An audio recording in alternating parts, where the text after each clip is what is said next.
مریضوں کی شفاء کامل و عاجل، بالخصوص کنیز فاطمہ کافی بیمار ہیں، اپنے سید عزیز مبارک شاہ صاحب کی طرف سے درخواست ہے اور مومن کی طرف سے درخواست ہے، حاجتوں کے لیے اپنی حوائج کی اور دعاؤں کی قبولیت کے لیے صلوات بلند سے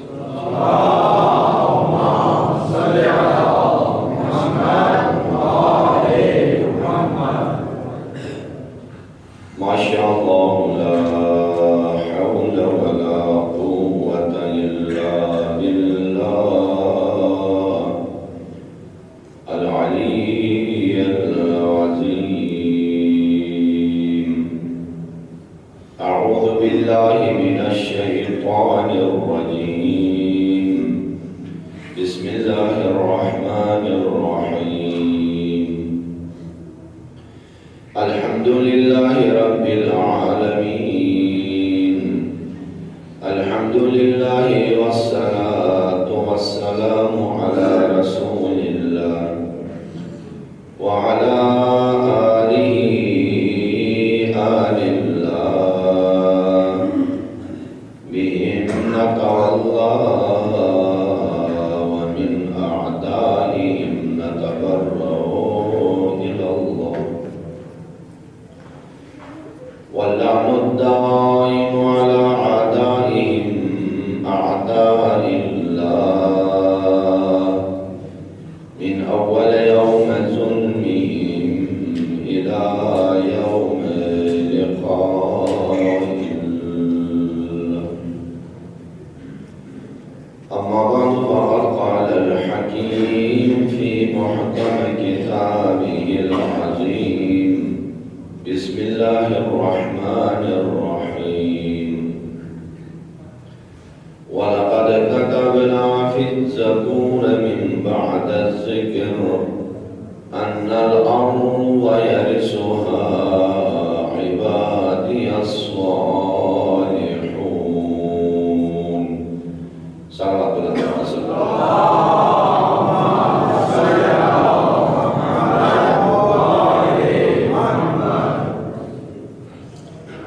رب ذوالجلال اس عشق و محبت اہل بیت اطہار، ان عشقوں کو، اس عزا کو، اس عقیدت کو، ان جذبات کو ہمارے لیے ذخیرہ آخرت قرار دے. ان آنسوؤں کو گوہر شفاعت قرار دے.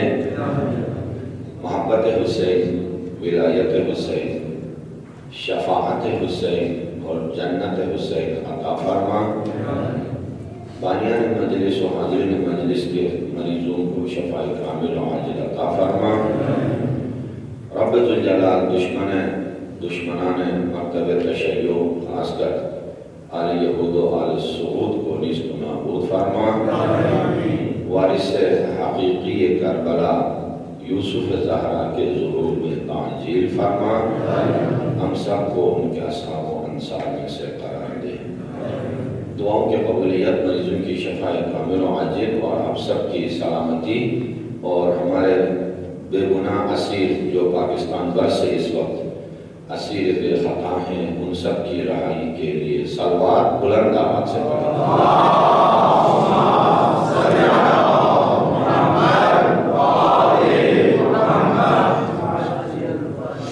قرآن اور مہدویت عالم اسلام کا عظیم ترین، اہم ترین اور علمی ترین، مفید ترین موضوع، جس کے اوپر گفتگو کا آغاز کل سے ہوا ہے اور آپ کی خدمت میں کچھ اہم مطالب پیش کرنے کا شرف بھی حاصل ہو گیا، اور یہ بھی عرض ہوا کہ ممکن نہیں ہے کہ جو اس کتاب پر یقین رکھتا ہو جو آغاز لا ریب فیہ سے نازل ہو گیا ہے اور مہدویت کا انکار کرتا ہو، یوں سمجھ لیجئے کہ یا تو وہ قرآن برحق ہونے کا قائل نہیں ہے یا اسے قرآن سمجھ میں نہیں آیا ہے۔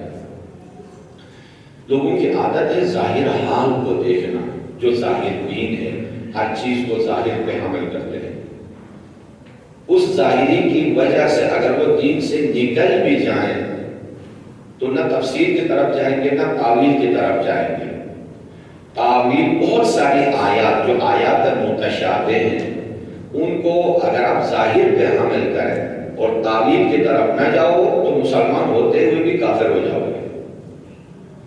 لہذا کفر سے بچنے کے لیے اور ظاہر و باطن ہر حالت میں مسلمان رہنے کے لیے بہت ساری آیات کی تعویل ضروری ہے، جیسا اللہ کی آنکھ، اللہ کا ہاتھ، اللہ کی زبان، اس قسم کی بہت ساری چیزیں جو صراحتاً قرآن مجید میں لسان اللہ، ید اللہ، ان کے تعبیرات آئی ہیں۔ اگر ان کو ظاہر پہ حمل کرو گے تو ماننا پڑے گا کہ خدا جسم رکھتا ہے، اور مجسمہ مسلمانوں کے اس گروہ کو کہا جاتا ہے جو جسم الہی کے قائل ہونے کی وجہ سے یا کافر ہیں یا کافروں کے نزدیک ہیں۔ علمی اصطلاح میں انہیں کہا جاتا ہے در حکم کافر، جیسے مجسمہ ہے، خوارج ہیں، مسلمان ظاہران ہیں در حکم کافر ہیں تعویل کو نہ ماننے کی وجہ سے۔ جب تعویل سے انکار کرنے کی وجہ سے جن کی توحید خطرے میں ہے پھر بھی ٹس سے مس نہیں ہے، تو وہ تعویلات جو ان کے عقیدے کا حصہ نہیں، توحید ان کے عقیدے کا حصہ ہے، رسالت عقیدے کا حصہ ہے، معاد عقیدے کا حصہ ہے، اور وہاں کچھ آیات میں تفسیر کے ساتھ تعویل بھی ضروری ہے، لیکن تعویل کے لیے عقل چاہیے، اور اس نعمت سے محروم ہونے کی وجہ سے تعویل کی دولت سے جب محروم ہے تو کبھی معاد میں اپنی مرضی کی بات کریں گے، توحید میں اپنی مرضی کی باتیں کریں گے، رسالت میں امامت تو ان کے عقیدے کا حصہ ہی نہیں ہے، تو وہاں خود بخود تعویل سے وہ دور رہیں گے، تو حق سے بھی دور رہیں گے، ہدایت سے بھی دور رہیں گے، محبت سے بھی دور رہیں گے، آخر میں جا کے نتیجے کے طور پر جنت سے بھی دور رہیں گے۔ تعویل اس تفسیر کو کہا جاتا ہے جو ظاہر آیات الفاظ کے ساتھ مربوط نہ ہو، ظاہر کچھ اور ہو اور تعویل کچھ اور ہو۔ مثال عرض کرتا ہوں وہ بہت ہی واضح اور روشن ہے۔ حضرت یوسف علیہ السلام نے خواب دیکھا، وہ خواب میں کیا دیکھا؟ یا ابت انی رأیت احد عشر کوکبا والشمس والقمر رأیتهم لی ساجدین، بابا میں نے 11 ستارے دیکھے اور چاند اور سورج کو دیکھا جو مجھے سجدہ کر رہے تھے۔ یہ 11 سال کی عمر میں حضرت یوسف نے یہ خواب دیکھا، پھر بھائیوں نے لے جا کے اسے کنویں میں ڈال لیا، اور اس کے بعد جا کے دربار مصر میں ملازم رہا عزیز مصر کا، اور جا کے آخر میں جیل میں بند ہو گیا، آزاد ہو کے دوبارہ بادشاہ بن گیا۔ بابا اور بھائیوں کو پوری فیملی کو کنعان سے مصر کی طرف بلا لیا، اور انہوں نے سجدہ تعظیمی کی۔ 30 سال کے بعد حضرت یوسف کیا فرماتے ہیں؟ اے بابا ہذا تعویل، یہ تعویل ہے اس خواب کا۔ بادشاہ مصر بننا کہاں اور 11 ستاروں کو اور شمس و قمر کو دیکھنا، ظاہر میں کوئی ربط نظر نہیں آتا۔ لذا تعویل آیت کے اس خفی معنی کو، خفی یعنی پوشیدہ معنی کو کہا جاتا ہے، جس کے ظاہر اور باطن کو ملانے کے لیے یا وہ چاہیے جس پر آیت نازل ہوئی ہے، یا وہ چاہیے یا اس کی بیان اور ترجمانی چاہیے جن کے بارے میں سرور کائنات یہ فرمائے کہ ان سے پوچھو یہ قرآن کے برابر ہے۔ ورنہ جو ظاہری معنی میں اختلاف کر رہا ہو، آنکھ کا معنی، ہاتھ کا معنی، زبان کا معنی، تعویل کہاں سے وہ سمجھ پائے گا؟ اگر تعویل نہ سمجھ لے، تعویل کے کوئی 17 معنی معانی ہے قرآن مجید میں، یہ یاد رکھیے 17 معانی یا 17 مرتبہ قرآن میں تعویل کا لفظ آیا ہے۔ بعض موارد میں تفسیر کے معنی میں آیا ہے تعویل، بعض جگہوں پہ یہی تعویل بہتر معنی میں آیا ہے، بعض جگہوں پہ انسان اپنی مرضی کی بات قرآن کے اوپر ڈال دیتا ہے، اس میں تعویل آیا ہے۔ اور بعض معانی میں تعویل اول سے ہے، اول یعنی پلٹنا، حقیقت کی طرف پلٹنا۔ یوسف نے جو ستارے دیکھے اور چاند سورج کو دیکھا ان کو سجدہ کرتے ہوئے، اس کی حقیقت کیا تھی؟ 11 بھائیوں کا اور یوسف کا اور یوسف کے والدہ کا سجدہ کرنا یوسف، یہ اول ہے۔ حقیقت کچھ اور ہے، ظاہر کچھ اور ہے۔ جو توحید میں بھی یہ چیزیں بہت ہیں، رسالت میں بھی بہت ہیں، اگر جو رسالت و توحید کو مانتے ہوئے بھی تعبیر سے انکار کرے، جو امامت سے ویسے بھی دور ہیں، بہت ہی دور ہو جائیں گے۔ صلوات پڑھیے بلند آواز سے۔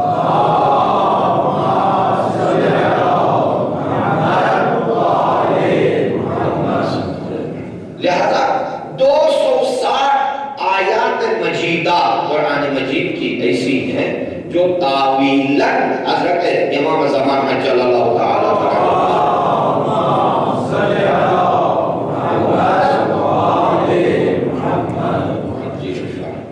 تعویل کے بغیر اس حقیقت تک انسان نہیں پہنچ سکتا ہے۔ بہت ساری آیات کی تلاوت کر کر شرف حاصل ہوا ہے اور کچھ آیات کے ریفرنس اور اس حوالے سے آج آپ کی خدمت میں کچھ آیات پیش کرنی۔ ایک یہ آیت جو ابھی تلاوت سرنامہ کلام میں کیا، ہم نے زبور میں ذکر کے بعد لکھا ہے، اب وہ ذکر کے بعد بات لمبی ہو جائے گی۔ ان الارض یرثها عبادی الصالحون، پوری زمین پر میرے مخصوص وی آئی پی بندے، عبادی عام بندہ نہیں، میرے خاص بندے۔ بہت لطف کی بات ہے یہاں، جسے مثلا آپ کسی ادارے میں کام کرتے ہیں، ادارے کا ڈائریکٹر، بانی، سرپرست اگر آپ سے کہے کہ یہ دیندار آدمی ہے، کتنے خوشحال ہو جائیں گے؟ ایماندار آدمی ہے، بااعتماد آدمی ہے، جس ادارے میں ہے، اسمبلی میں ہو، پرائیویٹ سیکشن میں ہو، جہاں بھی ہو، ادارے کا سب سے بڑا، آپ جس عہدے پر بھی ہو، اگر اعتماد کریں کہ یہ بہت اچھا آدمی ہے، آپ بھولے نہیں سمجھ گے۔ اور ادارے میں جتنے بھی لوگ ہیں آپ پر اعتماد کریں گے، چونکہ ادارے کے بڑے نے آپ پر اعتماد کیا ہے۔ روئے زمین پر جن کی حکومت فیوچر میں آنے والی ہے، ان کے بارے میں اللہ تعالیٰ نے ایسے ہی تعبیرات استعمال کیے ہیں۔ عبادی، میرے مخصوص بندے۔ جب خود رب ذوالجلال کہے کہ یہ میرے مخصوص بندے ہیں، تو کس کی جرأت ہے کہ اس حقیقت کو نہ مانے؟ یوں کہیں کہ وہ اللہ کو نہیں مانتا ہے یا اللہ کے کلام کو نہیں مانتا ہے۔ جو اللہ کو نہ مانے اور اللہ کے کلام کو نہ مانے، وہ خود کو جتنا بھی مسلمان کہے، انسان نہیں ہے۔ انسان ہونا مشکل ہے، مسلمان ہونا آسان ہے۔ اس ملک میں 98% مسلمان ہیں، اس ملک میں بلکہ نسبت عرض کروں کہ 70% مسلمان ہیں، 30% انسان ہیں۔ میں بہت کچھ کہہ گیا، صلوات پڑھ لیجیے بلند آواز سے۔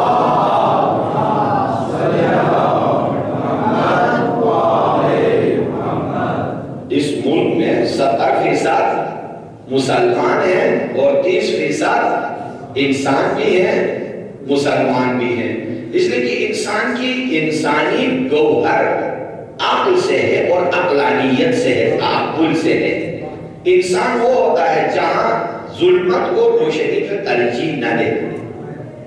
انسان وہ ہوتا ہے جہاں جہالت کو علم پہ ترجیح نہ دے، علم کو جہالت پہ ترجیح دے، نور کو ظلمت پہ ترجیح دے، بینا کو نابینا پہ ترجیح دے، حق کو باطل پہ ترجیح دے، بقا کو فنا پہ ترجیح دے۔ یہ ہے عاقل، اور جو عاقل ہوگا وہی انسان حقیقی ہوگا۔ اس کے مسلمان ہونا بہت آسان ہے، لیکن مسلمان ہو لیکن بعد میں یہ چیزیں سمجھ میں نہ آ جائے، انسانیت اس کے زندگی کے گوشوں و کنار میں ٹٹولنی پڑے گی، جلدی نظر نہیں آ جائے گی۔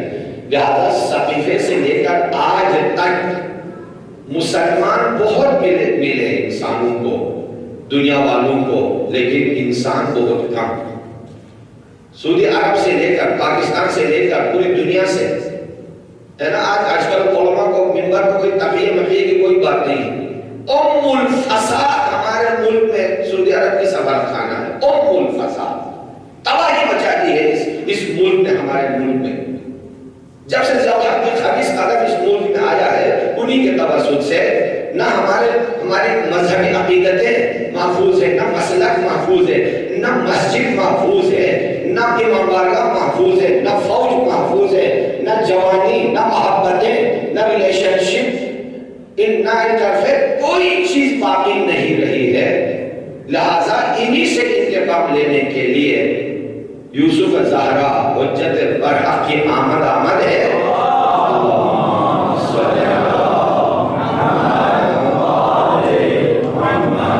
اب اس آیت میں یرثھا عبادی, لیکن ایک اور آیت میں فرمایا وعد اللہ الذین آمنوا منکم وعملوا الصالحات لیستخلفنہم فی الارض. وعدہ ہے اللہ کا کن سے؟ آمن ایمان والوں سے, عمل صالح والوں کے ساتھ اللہ کا وعدہ ہے. لَيَسْتَخْلِفَنَّهُمْ فِي الْأَرْضِ, وہ اس زمین پر انہیں خلیفہ بنائے گا. بہت لطف کی بات ہے, توجہ چاہوں گا. اس آیت میں خلافت کی بات ہوئی ہے اور پہلے آیت زبور والی آیت میں وراثت کی بات ہوئی ہے. میں آپ سے پوچھوں what is difference بین خلافت اور وراثت؟ دونوں دینے کا وعدہ کیا ہے اللہ نے. ایک آیت میں فرمایا کہ ان شرائط پر اترنے والوں کو مومن ہو, عمل صالح والا ہو. ایک آیت میں فرمایا وارث بناؤں گا, دوسری آیت میں فرمایا خلیفہ بناؤں گا. یاد رکھیے وراثت مال میں ہے. مال ایک ہاتھ سے دوسرے ہاتھ تک تبدیل ہونے کو وراثت کہا جاتا ہے, اور خلافت عہدے میں ہے. ایک عہدہ الہی ایک ذات سے منتقل ہو کے دوسری ذات کی طرف آنے کو خلافت کہا جاتا ہے. لہذا دو ہی چیزیں ہیں, یا مال ہے یا عہدہ ہے. دنیا پوری اسی کے اوپر مرتی ہے, یا مال یا عہدہ. مال کے لیے عہدے کو فنا کر دیتا ہے اور عہدے کے لیے مال کو قربان کر دیتا ہے. مرنا بھی اسی خاطر, جینا بھی اسی خاطر, جہنم و جنت سب اسی مال اور عہدہ, مال اور عہدہ اسی کے خاطر. دو ہی چیزیں ہیں کائنات میں. اگر آپ کو اسلام آباد میں پلاٹ مل جائے, اگرچہ وہ پلاٹ شکلی میں صحیح, آپ لکھیں گے میرا پلاٹ اسلام آباد میں ہے, ام الخبائث ہوتے ہوئے اس شہر کے ساتھ کنیکٹ ہونے کو کتنی آپ ترجیح دیتے ہیں, چونکہ کیپٹل ہے, نام اہم ہے. اگر پورا پنجاب آپ کے نام الاٹ ہو جائے, خدا نہ کرے,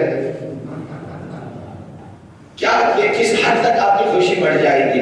پورا پاکستان آپ کے نام الاٹ ہو جائے.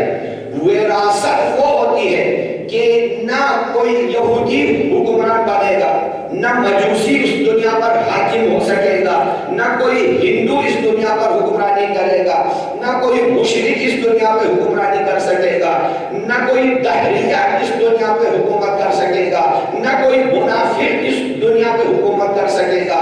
اگر چونکہ زمین میری ہے تو خلیفہ بھی میرا ہوگا. جو خالق زمین ہے انہی کی طرف سے یہ اعلان ہے کہ زمین میری, بندے میرے, خلیفہ بھی میرا ہوگا. لہذا فرمایا انی جاعل فی الارض خلیفہ, میں وہی زمین کا خلیفہ قرار دینا چاہتا ہوں.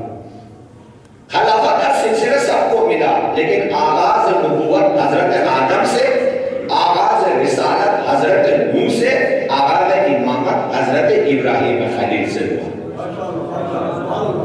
اب چونکہ خلیفہ اس طرح کا ہے جیسے کہ ہمارے ملک میں جو مدرسے کی شکل جس نے نہیں دیکھی ہو, آپ مجلس کے ٹائٹل میں لکھتے ہیں استاد العلماء, استاد المجتہدین, فلاں اتنے ٹائٹل کے ساتھ. یہ کراچی میں بھی زیادہ ہے, پنجاب میں بھی زیادہ ہے, ناراض نہیں ہونا ہے نا. ابھی تازہ طلبہ مدرسے میں داخلہ لیا ہوا ہوتا ہے, ذرا بجزلیبو کا آغاز کیا ہوتا ہے, لکھتے ہیں کہ ہمارے خاندان کا پہلا مجتہد یہ زیادہ ہے.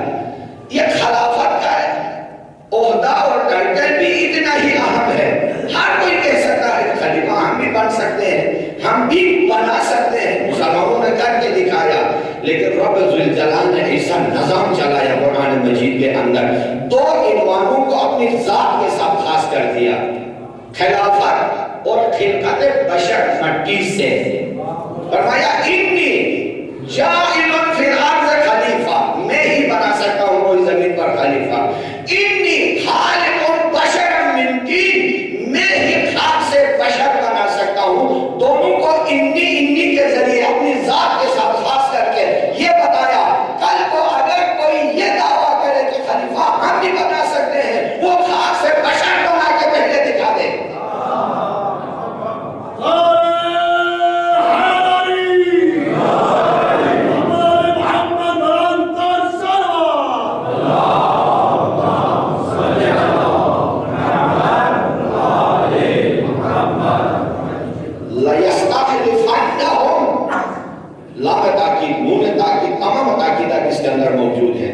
ضرور اللہ انہیں خلیفہ بنائے گا روئے زمین پر۔ عہدے بدلتے رہے، ابراہیم آدم سے نوح تک عہدہ بدل گیا، خلافت کا عہدہ، نوح سے یعقوب تک، یوسف تک، موسیٰ، جتنے بھی انبیاء، 1.25 لاکھ انبیاء ایک دوسرے کے وارث بھی بن گئے جب مال بدلتا گیا، ایک دوسرے کے خلیفہ بن گئے جب عہدہ بدلتا گیا۔ لہذا خلافت الہیہ اگر اللہ کی طرف سے ہو، جسے اللہ چاہے گا وہی خلیفہ بن جائے گا۔ لہذا پابندی لگا دی رب ذوالجلال نے، انی خالق بشر من طین، خاک سے میں ہی بشر بنا سکتا ہوں۔ انی جاعل فی الارض خلیفہ، روئے زمین پر خلیفہ صرف میں بنا سکتا ہوں۔ دونوں کی نسبت اپنی ذات، اپنی قدرت، اپنی حکمت اور اپنے علم کی طرف دے کے یہ فرمایا کہ جو بشر بنا سکتا ہے وہی خلیفہ بنا سکے گا۔ اگر خاک سے بشر بنانے سے عاجز ہے تو خلیفہ بھی نہیں بنا سکتا ہے۔ خلیفہ اصول دین کا حصہ ہے، خلافت الہیہ عام نہیں۔ پہلا تاریخ الخلفاء سیوطی کی کتاب ہے، جس میں جتنے دنیا کے کریکٹرین انسان جن کی سیرت میں، کردار میں نیگیٹیو کے سوائے کوئی پازیٹیو پوائنٹ آپ کو نہ ملے، خلفاء، تاریخ الخلفاء میں ان کا نام آیا ہے۔ وہ مسلمان ہے، سلام ہو عقلانیت تشیع کو، اور اس سے بڑا سلام ہو سیرت و کردار آل محمد علیہ السلام۔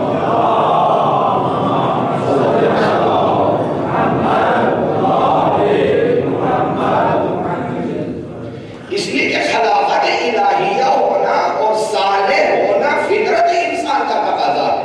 اب ہندوستان یا چین یا کمیونسٹ کسی ملک میں جا کر جس کا ایک ایسے آدمی سے آپ پوچھیں جن کا دین و ایمان و آئین سے کوئی تعلق نہیں ہے، اللہ کا نام بھی نہیں جانتا ہے، اس سے پوچھو آپ کو لیڈر چاہیے، بولے گا ہاں، 2 نام پیش کیجئے، ایک یزید کا، ایک حسین کا، ایک علی کا، ایک معاویہ کا، ایک امام جعفر صادق کا، ایک امام ابو حنیفہ کا، ایک صدام کا، ایک امام خمینی کا، اور ساتھ میں یہ بتائیے ان کی کردار و سیرت یہ ہے، ان کو چننے میں یہ فوائد ہیں، یہ نقصانات ہیں، ان کی سیرت و کردار یہ ہے، فوائد یہ ہے، نقصانات یہ ہیں۔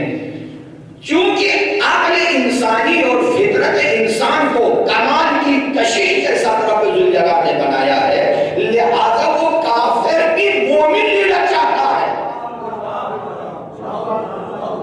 کافر ہوتے ہوئے مومن لیڈر چاہتا ہے، ظالم ہوتے ہوئے عادل لیڈر چاہتا ہے، فاسق ہوتے ہوئے مومن کو چاہتا ہے، فاسق ہوتے ہوئے، ظالم ہوتے ہوئے، جاہل بھی عالم لیڈر چاہتا ہے۔ لذا وہ کافر بھی جس نام پہ ہاتھ رکھے گا وہ نام ہے حسین ابن علی علیہ السلام۔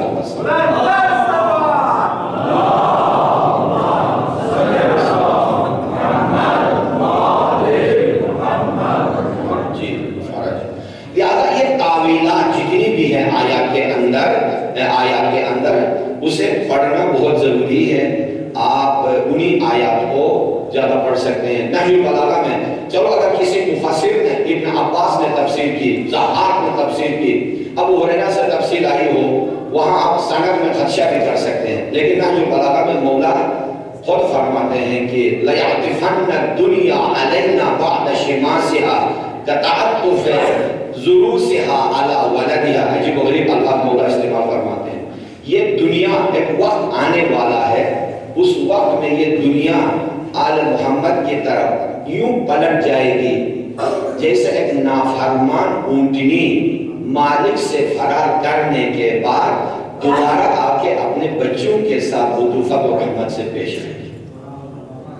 اس مثال میں مولا نے اونٹنی سے تشبیہ دی ہے خلافت کو، حکومت کو، دنیا کو.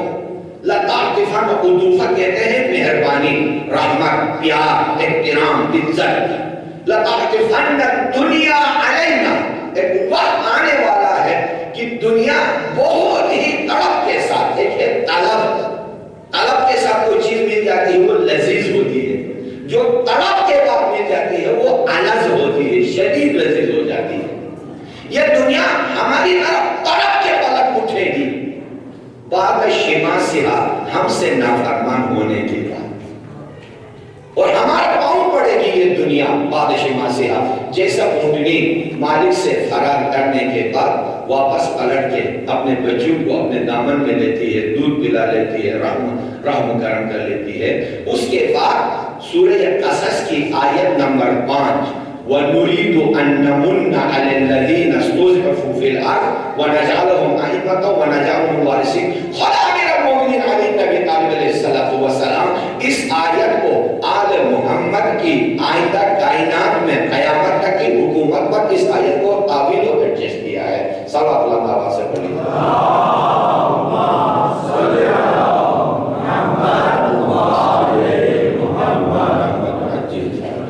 خود مولا علیہ السلام وَنُرِيدُ أَن نَّمُنَّ، منہ احسان کرنے کو کہا جاتا ہے.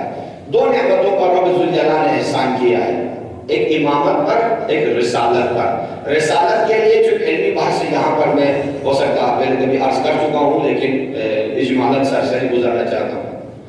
من پاس کا لفظ ہے، من پاس ہے، نمن فیوچر ہے. لطف آئے گا اگر نتیجے تک پہنچ سکو تو. جو احسان نبوت سے مربوط ہے وہاں پاس کا لفظ استعمال ہوا ہے قرآن میں، اور جو احسان اور منت امامت سے مربوط ہے وہاں فیوچر کا لفظ استعمال ہوا.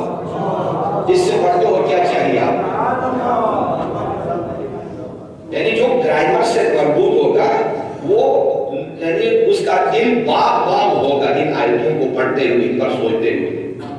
مَنَّ لَقَدْ مَنَّ اللَّهُ عَلَى الْمُؤْمِنِينَ إِذْ بَعَثَ فِيهِمْ رَسُولًا مِّنْهُمْ.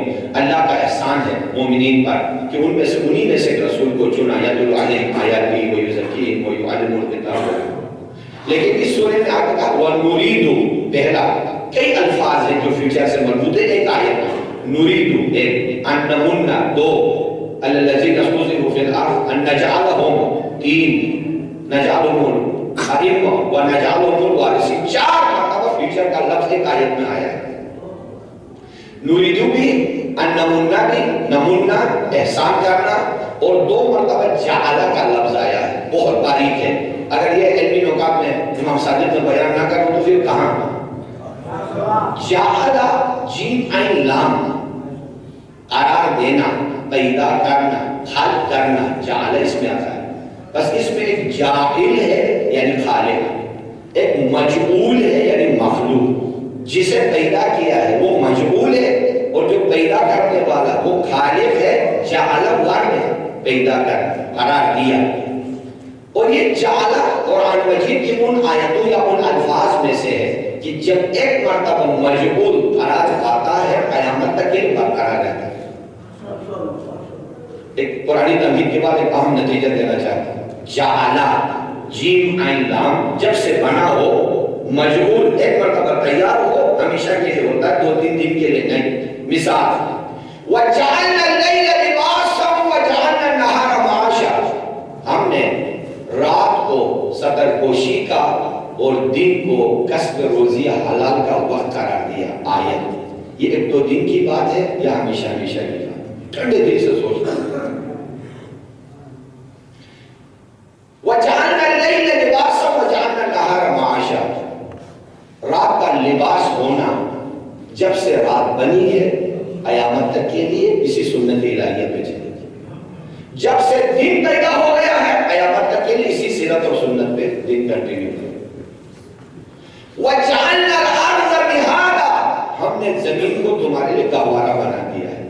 یہ زمین کا گہوارہ بننا ایک دو دن کے لیے پاکستانی پیکیج کی طرح یا الہی برنامہ ہے کہ جب سے ہے قیامت تک کے لیے. وَجَعَلْنَا فِيهَا سُبُلًا، ہم نے اس زمین میں تمہارے لیے راستے بنا دیے. یہ ایک دو دن کے لیے یا ہمیشہ کے لیے. وَجَعَلْنَا الْقَمَرَ فِيهِنَّ سِرَاجًا، ہم نے چاند کو کواکب آسمانی میں تمہارے لیے فانوس قرار دیا. یہ ایک دو دن کے لیے یا ہمیشہ کے لیے. صرف ماڈل پیش کرتا ہوں، آیات بہت ہے. ان آیات میں جعلہ کا لفظ آیا، جعلنا اور نسبت بھی رب ذوالجلال اپنی طرف دے رہے ہیں. جعلنا، ہم نے یہ کیا، ہم نے یہ کیا، ہم نے یہ قرار دیا. ان تمام نسبتوں میں جب اپنی طرف نسبت دیا، عالم تکوین سے مربوط مجعولہ جب ایک دفعہ ہو تو قیامت تک کے لیے، تو جعلہ دو مرتبہ استعمال ہوا ہے، عالم تکوین میں اور عالم تشریح میں. چاند جب سے ہے فانوس ہے، جب تک رہے گا. زمین جب تک ہے دامن ہے. راستے جب تک ہے ہمیشہ کے لیے ہے. تو عالم تکوین میں مجعولہ جب قیامت تک کے لیے ہے، تب عالم تشریح کی حکمت سمجھ میں آئی. انی جاعلک للناس اماما، میں نے تمہیں انسانوں کے لیے امام قرار دیا ہے. جعل وہی یہاں پر استعمال ہوا ہے. جس طرح زمین کی بقا ہمیشہ کے لیے، چاند کی برقراری ہمیشہ کے لیے، گردش لیل و نہار ہمیشہ کے لیے، چونکہ جعلہ کا لفظ استعمال ہوا ہے لہذا اب لطف آیا، سمجھ میں بھی آیا، مزہ بھی آ گیا. انی جاعلک للناس اماما، انی جاعل فی الارض خلیفہ. صلوات پر محمد والا.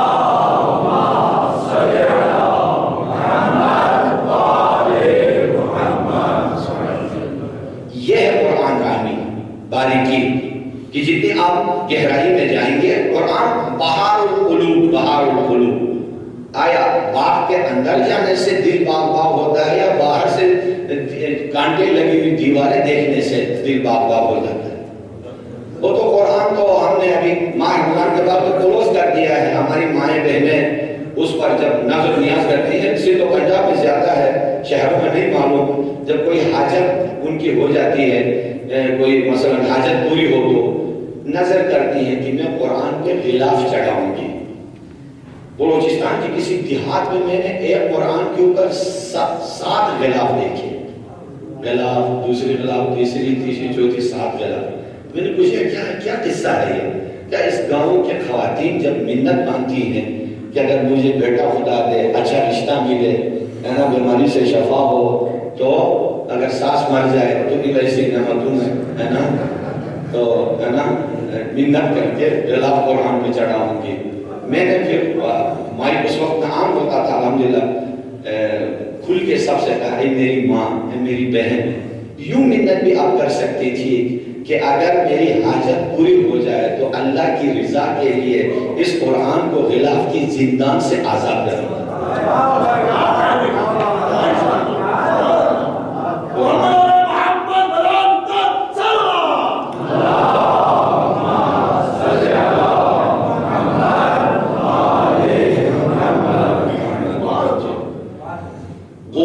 غبار کا غلاف کم ہے کہ آپ کپڑے کا غلاف اس کے اوپر ڈال دیتے ہیں. یعنی غبار کا غلاف اور کپڑے کا غلاف دونوں قرآن کو زندان میں بند کیا ہوا ہوتا ہے. اس حال میں نہ تعویل سمجھ میں آئے، نہ تنزیل سمجھ میں آ جائے، نہ تفسیر سمجھ میں آ جائے. جب تعویل بھی نہ ہو، تنزیل بھی نہ ہو، تفسیر بھی نہ ہو، سمجھ لیجئے کہ خود کو بھی نہیں سمجھا، دین بھی سمجھ میں نہیں آیا، آئین بھی سمجھ میں نہیں آیا. لہذا وہ اسی طرح بہت سارے تعمیلات. وَعَلَمُوا أَنَّ اللَّهَ يُحْيِي الْأَرْضَ بَعْدَ مَوْتِهَا، اگر رہو کہ اللہ زمین کو زندہ کر دیتا ہے مردگی کے بعد. وہ تو ہوتا رہتا ہے، تکویناً تو ہے. ابھی یہ خزاں کا موسم ہے، سردی شروع ہے، زمین مردہ ہو جائے گی. اتنا خوبصورت اسلام آباد قبرستان کی طرح کو لگے گا، کیوں؟ زمین مردہ ہو گئی.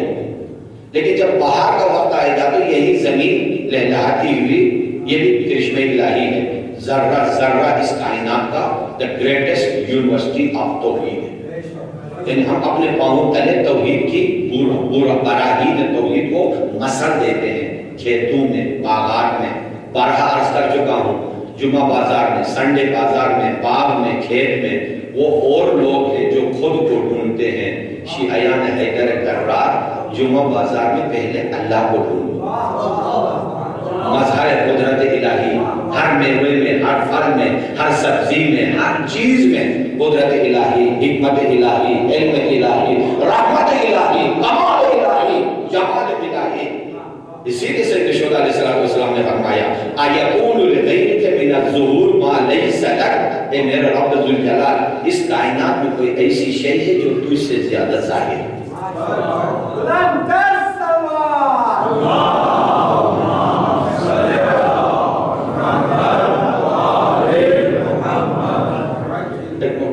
میرے بہت عزیز دوست ہیں، خدمت بہت کرتے ہیں، لیکن اصلاح کروں کہ کبھی آپ لوگ بھی ان کی طرح سلوات نہ بھیجیں. بلندر سلوات نہیں ہے، بلندر سلاوات ہے.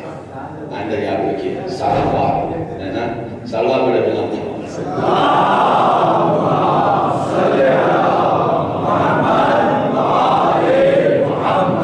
وَاعْلَمُوا، جان لو ان الارض یحیی، ان اللہ نسبت بھی اللہ کی طرف ہے. یحیی الارض، زمین کو زندہ کر دیتا ہے بعد موت. یہی تو فرق ہے مومن و منافق میں.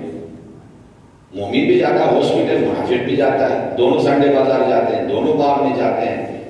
ایک جہنم سے ہوتے ہوئے جاتا ہے، جنت میں سیر کر رہا ہوتا ہے. دونوں ساتھ چل رہے ہیں.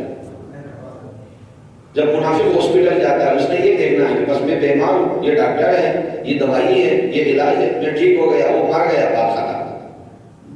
لیکن جب مومن ہاسپٹل جاتا ہے اور چند لمحے دل کی رمق کو زندہ رکھنے کے لیے کروڑوں خرچ کرتا ہے، تو وہاں اس کی آنکھیں آبدیدہ ہوتی ہیں. میرے پروردگار، جب میں صحت کے لیے تیرے غیر کی طرح محتاج ہو گیا تو ایک لمحے کے لیے کروڑوں لے لیا، اور تو کتنا رحیم و کریم ہے کہ زندگی کتنی قیمتی تھی، ایک پیسہ بھی مجھ سے نہیں. یہ مومن اور منافق میں فرق یہ ہے.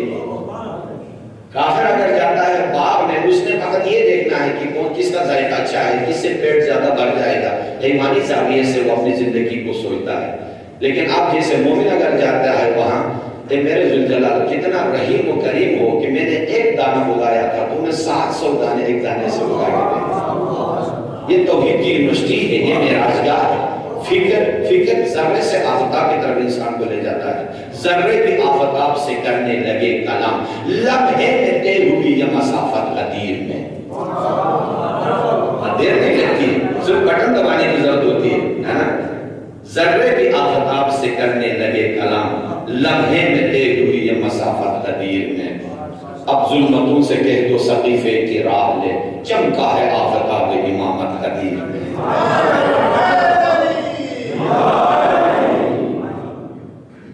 زمینیں دو قسم کی ہوتی ہیں، ایک گل کی زمین، ایک دل کی زمین. دونوں کے لیے پانی چاہیے. دونوں پانی آسمان سے اترتے ہیں. لیکن وہ پانی جو گل کی زمین، گل یعنی مٹی، فارسی میں مٹی کو کہا جاتا ہے، جس زمین پہ ہم رہ رہے ہیں وہ گل کی زمین ہے.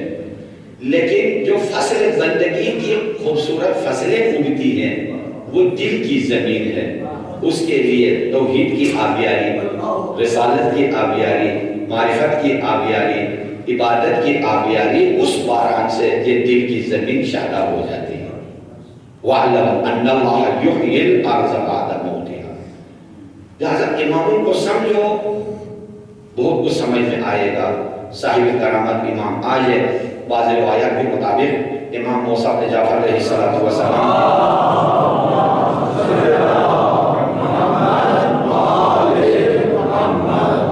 ولادت کا دن ہے، جو سوشل میڈیا پہ، فیس بک، واٹس ایپ پہ دوسرے کو تبریک بھی آپ پیش کرتے رہتے ہیں. میں ایک معجزہ امام علیہ السلام کا جو آپ نے نہیں سنا ہے کبھی، آج میں آپ کی خدمت میں اس امام بزرگوار کی تجلیل و تعظیم کے لیے عرض کرنا چاہتا ہوں. علامہ نراقی، ایک کتاب آپ کے مارکیٹ میں ہے، عروج السعادہ. اگر کسی کے پاس نہیں ہے تو وہ کتاب ہونی چاہیے. اصل فارسی میں ہے معراج السعادہ، اس کی اردو ترجمہ ہے عروج السعادہ. اور عالم اسلام میں اور تشیعوں میں خاص کر لکھی ہوئی کتابوں میں معرفت نفس کے اوپر، اخلاقیات کے اوپر لکھی ہوئی کتابوں میں سب سے ہیوی اور قیمتی کتاب یہ ہے، کیونکہ اخلاقیات کو انہوں نے معرفت نفس کے زاویے سے حل کیا ہے اور بہت اہم. انہوں نے کسی کتاب میں ذکر کیا ہے، کس کتاب میں ذکر کیا ہے یہ مجھے نہیں معلوم، لیکن یہ واقعہ میرے استاد آیت اللہ شاہ زندار نے خود اپنی زبان سے 13ویں کلاس میں سنائی۔ معلوم کر آپ کی زیارت ہے امام موسیٰ بن جعفر علیہ السلام کے لیے کاظم میں تشریف لے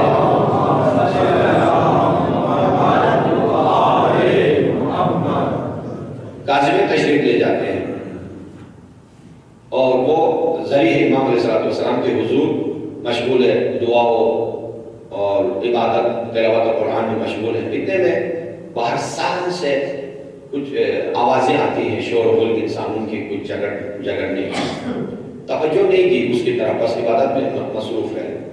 تھوڑی دیر بعد وہ شور زیادہ ہو گئے، جو اندر حرم میں تھے وہ بھی باہر نکل گئے، پھر بھی میں نے توجہ نہیں دی، لیکن بہت ہی انتہائی جھگڑے کے حد تک پورا حرم سے داد و فریاد کی آواز آ گئی، تو میں بھی باہر نکل گیا۔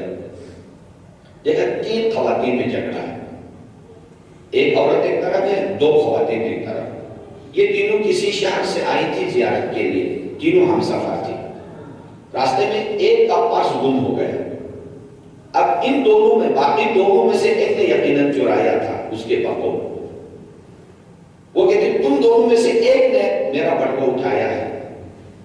وہ بھی قسمیں کھاتی ہے ایسی کہ حیران ہو جائے، اور وہ خاتون جو شیطان نہ نکال سکے آدم کو جنت سے، ہے نا، وہ میڈم کامیاب ہو گئی، صحیح۔ اور حضرت میڈم سے بڑا مطلق عورت ہے، حضرت حوا سلام اللہ علیہا، یعنی مادر کل انسانیت ہے، لیکن اس کے اندر رب ذوالجلال نے یہ خاصیت رکھی ہے۔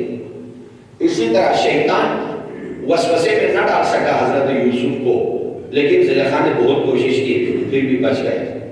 یہاں پر بھی اسی طرح وہ اس عورت سے تم نے اٹھایا ہے، اتنی قسمیں کھائی اس نے کہ یعنی سب کو یقین آ گیا کہ یہ مجرم نہیں۔ دوسری سے کہا تم نے اٹھایا ہے، اس نے ایسے دلائل و براہین پیش کی ہے کہ سب کو یقین ہو گیا کہ یہ مجرم نہیں۔ اب وہ بٹوا نہ آسمان گیا تھا نہ زمین، ان دونوں میں سے ایک کے پاس ہی تھا۔ اس خاتون نے کہا چلے اندر امام کے پاس، خود امام فیصلہ کرے۔ اندر گئے، ایک خاتون آگے بڑھ گئی جو بری تھی، اس کیس سے بری تھی حقیقت میں۔ اس نے کہا اے میرے امام، تو بہتر جانتا ہے کہ میں اس الزام سے بری ہوں، پاک ہوں، مجرم نہیں ہوں، چور نہیں ہوں۔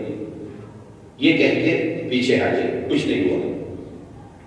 دوسری آگے بڑھ گئی جو واقعی میں مجرم تھی، یہی الفاظ اس نے بھی دہرایا۔ شرم بھی تو کوئی ہوتی ہے نا، کوئی ڈرنا امام سے اعتقاد کی کس کے حضور کیا کہہ رہی ہے، نہیں، اسی جرأت کے ساتھ جو الفاظ پہلے والے خاتون نے دہرائے تھے، پڑھے تھے، انہی الفاظ کو دہرا لیا۔ اے میرے مولا، اے میرے امام، آپ بہتر جانتے ہیں کہ میں اس کیس سے بری ہوں، پاک ہوں، مجرم نہیں ہوں، میں نے چوری نہیں کی۔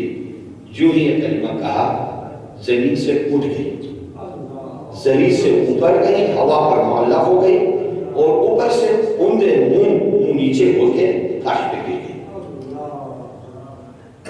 اور بے ہوش ہو گئی۔ تھوڑی دیر بعد ہوش میں آ گئی۔ ہوش میں آنے کے بعد وہ جگہ بتا دی جہاں اس نے اس پرس کو چھپایا تھا، اس کے بعد مر گئی۔ یہ ہے معجزہ، یہ ہے امامت کی طاقت۔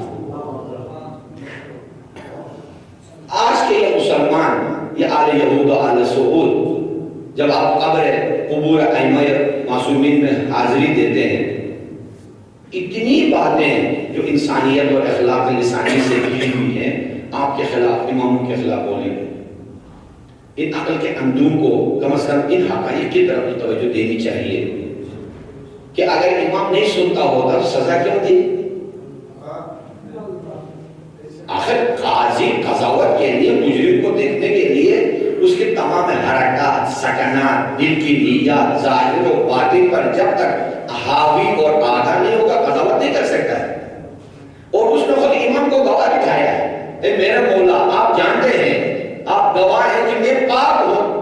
اگر مولا اس کو سزا نہ دیتے گویا جرم کی تائید ہو گئی، یعنی چور کی تائید، اور چورنی کی تائید مولا نہیں چاہتے ہیں۔ مولا جیسا پاک، ایسا معاشرہ بھی پاک، ایسا مومن بھی پاک چاہتے ہیں۔ اور وہ مولا نہیں چاہتے تھے کہ ایسے مجرم جو میرے حرم کے اندر آ کر میرے ساتھ نامحرم ہو، نامحرم یعنی معرفت نہ رکھنے والا ہے نا، اسے سزا مل گئی۔ یہ معجزات میں سے ہے ائمہ معصومین اور خاص کر امام موسیٰ بن جعفر علیہ السلام۔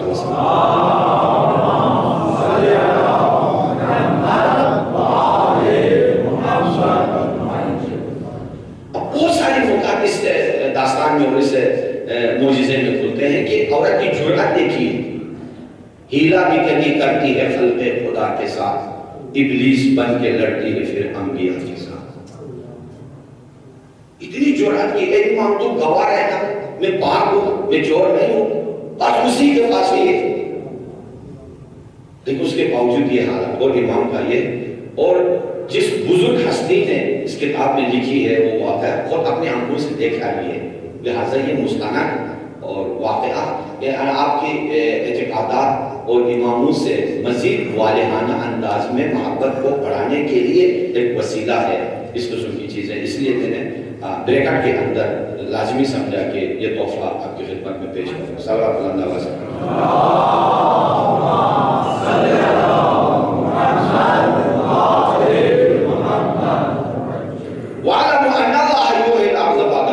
گواہ رہو، جان لو کہ اللہ اس زمین کو زندہ کرے گا مردہ ہونے کے بعد۔ اب اس آیت کو بھی قابلن کوئی نہیں سمجھ سکتا ہے جب تک کہ بہت ساری چیزیں ساتھ میں نہ ہوں۔ دعائے عہد کے کچھ کلمات آپ کی خدمت میں پیش کروں گا تاکہ اس کی توسط سے اس آیت کا معنی سمجھ میں آ جائے۔ دعائے عہد میں یہ الفاظ ہے وَأْمُرِ اللَّهُمَّ بِهِ بِلَادَكَ وَأَحْيِ بِهِ عِبَادَكَ۔ وہ غور کیجیے گا، اے میرے پروردگار، آل محمد علیہ السلام کے ہی توسط سے ہی اس دنیا کو آباد کیجیے اور انہی کے توسط سے ہی ان انسانوں کو زندہ رکھیے، زندہ کیجیے۔ آیا امام کا خطاب قبرستان سے ہے یا شہرستان سے ہے؟ مردوں سے نہیں ہے، قبروں کے بارے میں نہیں ہے، یا جو شہر ویران ہو گئے ہیں ان کے بارے میں نہیں ہے۔ ابھی مثلا 200 منزل ہیں تو امام کے آمد تک 2000 منزل کی بلڈنگیں بن جائیں گی۔ ابھی 16 ارب ہیں، یعنی مثلا 7 ارب ہیں، ہو سکتا ہے 70 خراب تک انسان اس زمانے تک پہنچ جائے، کوئی دیہات باقی نہ رہے، سارے شہر کے شہر ہو جائے۔ اس کے باوجود یہ کہنا کہ اے میرے مولا انہی کے ذریعے آباد کیجیے، اور وہ آباد تو ہے، کون سی آبادی چاہیے؟ وَأَحْيِ بِهِ عِبَادَكَ۔ ساری انسان میں کبھی 7 ارب ہے تو 7 ارب سارے زندہ ہیں، اے میرے مولا زندہ تو ہیں، کون سی زندگی چاہیے؟ کون سی زندگی چاہیے؟ لہذا اس آیت سے اور اس دعا کے کلمے سے، اور دعا عہد ہر صبح پڑھ لیجئے گا، یہ عاشقانہ غزل ہے۔ ایک حصہ کل پیش کر چکا ہوں، ایک حصہ ابھی، اور ہو سکتا ہے کچھ ایک حصہ کل مجلس میں عرض کروں۔ یہ عاشقانہ غزل ہے دعا عہد۔ وَأْمُرِ اللَّهُمَّ بِهِ بِلَادَكَ، انہی کے ذریعے دنیا کو آباد کیجئے، انہی کے ذریعے انسانوں کو زندہ رکھیے، زندگی دیجئے۔ اور اس کو مجھے شعر میں پیش کرنے دے، تو ہے تو گلو بلبل و خوشبو کا ہے سما، تیرے بغیر فصل خزاں ہے بہار میں، جب سے بسے ہو آ کے دل بے قرار میں، آنکھیں ہیں فرش رات تیرے انتظار میں۔ صلوات پڑھیے اللہ وسلم۔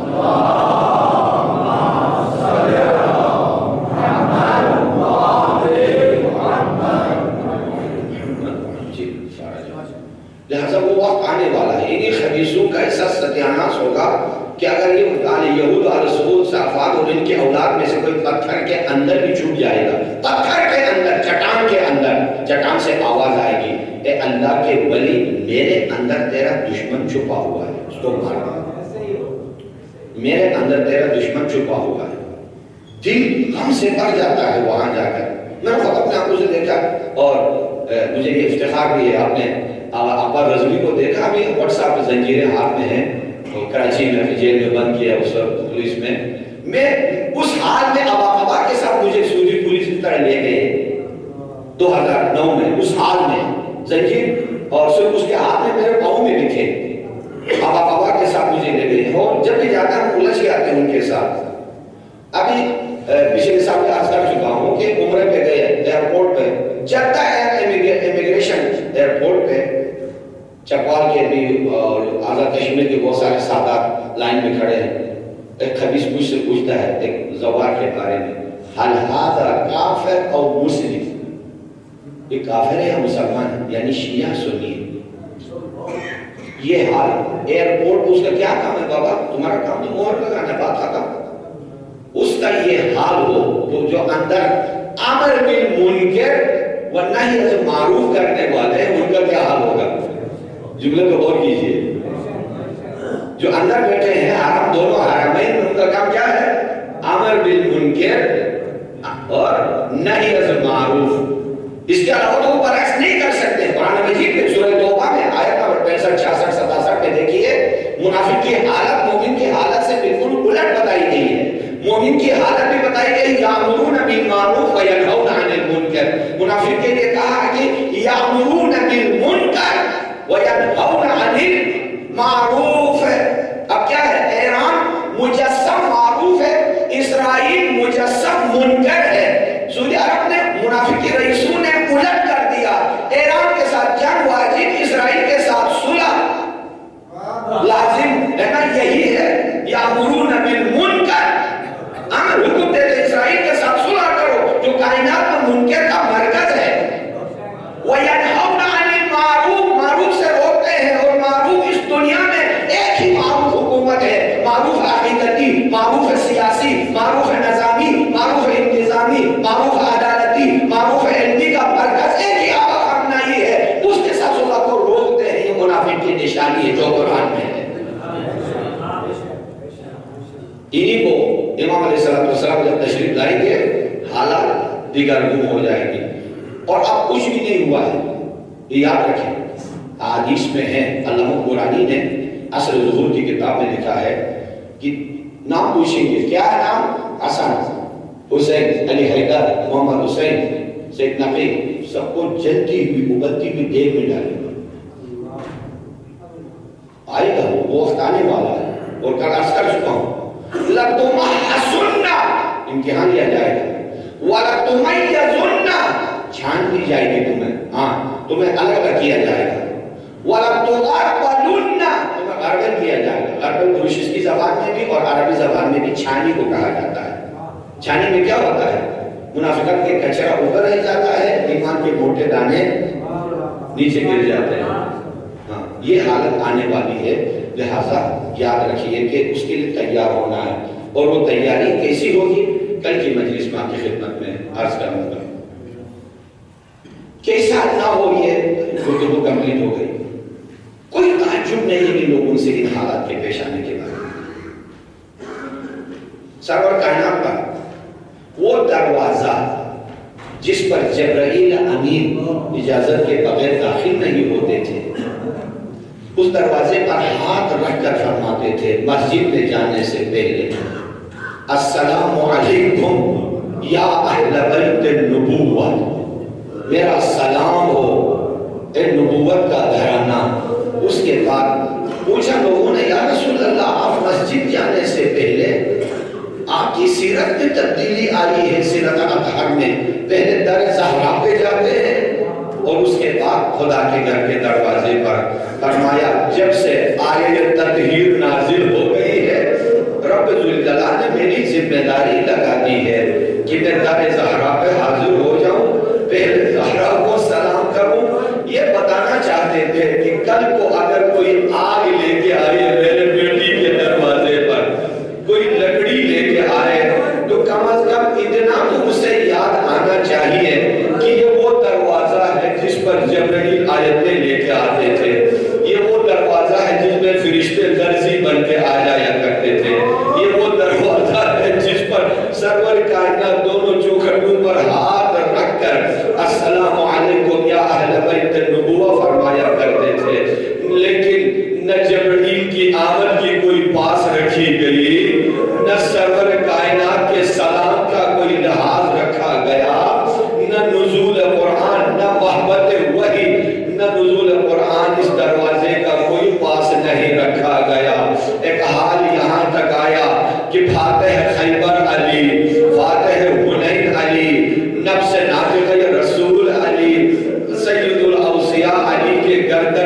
رسی باندھی گئی، کشاں کشاں جب اسے دربار کی طرف لے جایا گیا، زہرا یہ مرضیہ اس حال میں کہ محسن شہید ہو چکے ہیں، پہلو زخمی ہو چکا ہے، لیکن ولایت کی دفاع میں، امامت کی دفاع میں، امامت کی دفاع میں مسجد پہنچ جاتی ہے۔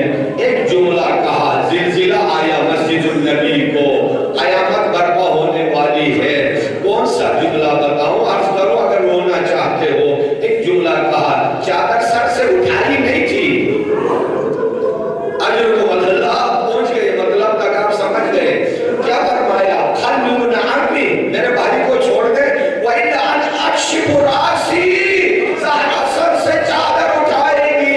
راوی کون ہے؟ اب عرض کروں، وہ بھی گھرانے اہل بیت کا ہے، سلمان فارسی نے فرمایا جب زہرا کی زبان سے چادر سر سے اٹھنے کا نام آیا، ابھی چادر اٹھائی نہیں گئی، مسجد النبی کے دیواریں زمین سے اٹھنے لگی۔ میں عرض کروں، اے مسجد النبی، ابھی زہرا نے چادر سر سے نہیں اٹھائی، زلزلہ مسجد میں آ گیا، لیکن کوفے کے دروازے پر علی کی بیٹی یتیموں اور اسیروں کا کارواں لے کے جب حاضر ہو گئی،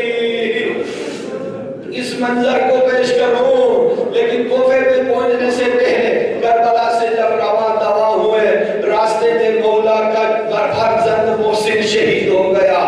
بعض روایات میں ہے کربلا سے شام تک 60 شہیدوں کی قبریں چھوٹے چھوٹے بچوں کی مل جاتی ہیں۔ کچھ بچے ایسے ہیں جو راستے میں پیدا ہوئے شہید ہو گئے، کچھ بچے ایسے ہیں جو ان کی ماؤں کے گودوں سے گر گر کے شہید ہو گئے، ان کی قبریں مل جاتی ہیں۔ راستے میں ایک دروازے پر پہنچ گئے، اس کے بعد ایک خاتون باہر نکل گئی، خاتون سے پانی کا سوال بچوں نے کیا، پانی خاتون لے کے آ گئی، لیکن ایک کہا کہ میری 3 حاجتیں ہیں، آپ میرے لیے دعا بھی کیجئے، پانی بھی نوش فرمائیے۔ پہلی حاجت کون سی ہے؟ کہا جس طرح آپ کی حالت ہوئی ہے، خدا میرے بچوں کی وہ حالت نہ بنا دے۔ لیکن اگر رونا چاہتے ہو تو جملہ عرض کروں تب رونا۔ جب خاتون نے دعا کی تو زینب کبریٰ نے فرمایا بچوں آمین کہا کرو۔ سب بچوں نے ہاتھ اٹھائے، سب نے کہا آمین۔ دوسرا جملہ حاجت کا، میری تمنا ہے کہ میری شہزادی زینب مدینے میں ہے۔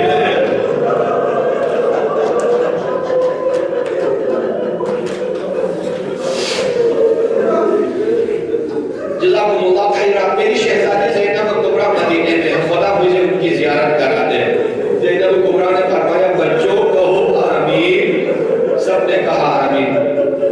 تیسری حاجت، میرا مولا حسین مدینے میں ہے اور سنا ہے مدینے سے آنے والے ہیں، خدا ان کی مجھے زیارت کرا دے۔ شہزادی نے فرمایا بچوں کہو آمین، سب نے آمین کہا۔ اتنے میں شہزادی نے ام حبیبہ سے جو ان کی کنیز تھی پہلے فرمایا ام حبیبہ، جس شہزادی کی دیدار کی تمنا کر رہی ہو، اگر اس وقت میرے دروازے پہ آ جائے پہچان پاؤ گے؟ کہا میری شہزادی میں اس کی کنیز رہی ہوں، میں کیسے نہیں پہچانوں گی؟ اتنے میں سر سے اٹھایا، نہیں معلوم چادر کا حجاب تھا یا بالوں کا حجاب تھا۔ حجاب اٹھانے کے بعد فرمایا جس زینب کی تمنا کر رہی ہو میں وہ ہوں، اور جس حسین کے عشق میں محبت میں انتظار میں ہو، سر نو کے نیزے پر ان کا سر آدھار ہے۔ ام حبیبہ ماننے سے انکار کر رہی ہے، تو زینب کبریٰ نہیں ہو سکتی، وہ میرا مولا نہیں ہو سکتا۔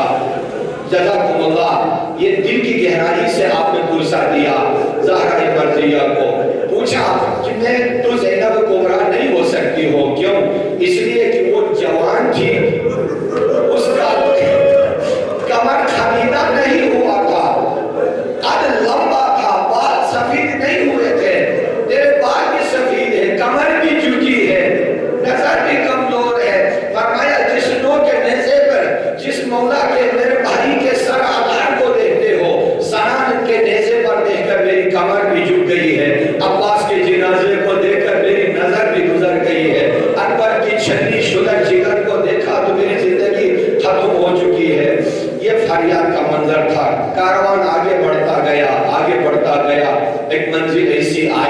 جہاں سر امام نے حرکت نہیں کی۔ بارہا امام کے حضور آ گئے، سید الساجدین کو اذیتیں دینے لگے کہ اپنے بابا کے سر سے کہیے کہ کاروان کے ساتھ آگے بڑھے، لیکن سر مبارک نے حرکت نہیں کی۔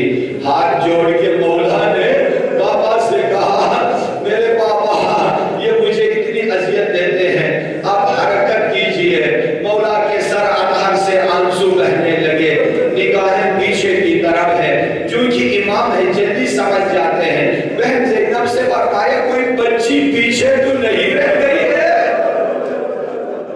خدا آپ کے بچوں کو سلامت رکھے، کل میں آپ کے بچوں کا تذکرہ کر چکا ہوں۔ جب دیکھا وہ شہزادی نظر نہیں آئی جو عصر عاشور ذوالجناح سے جس کے خاطر مولا اتر کے آئے تھے، دیکھا بچی نظر نہیں آ رہی ہے، ڈھونڈتے ہوئے گئے، ایک منزل ایسی نظر آئی کہ ایک برقعپوش خاتون کے گود میں یہ بچی ہے۔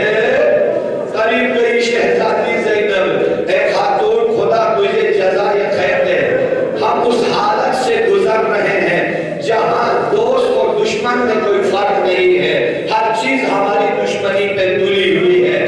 آپ کون مہربان ماں ہیں جو میری بچی کو آپ اپنے گود میں اٹھائیں؟ جملہ سننا عزیزو، اتنے میں آواز آئی، بیٹی جب سے تو مدینے سے نکلی ہے میں تیرے ساتھ ساتھ نکلی ہوں، کربلا میں تیرے ساتھ تھی، سفر میں تیرے ساتھ ہوں، آخری منزل میں تیرے ساتھ رہوں گی۔ کاروان بڑھتا گیا آگے، کوفے کے دروازے پر جب پہنچ گئے، سر مبارک مولا کی طرف دیکھ کر ایک جملہ کہا، یہ میرا سلام ہو اے شقیق فؤاد، اے دل کے ٹکڑے، آپ مجھ سے بات کریں یا نہ کریں، میری درخواست ہے ایک جملہ اپنی بیٹی سکینہ سے بات کیجئے۔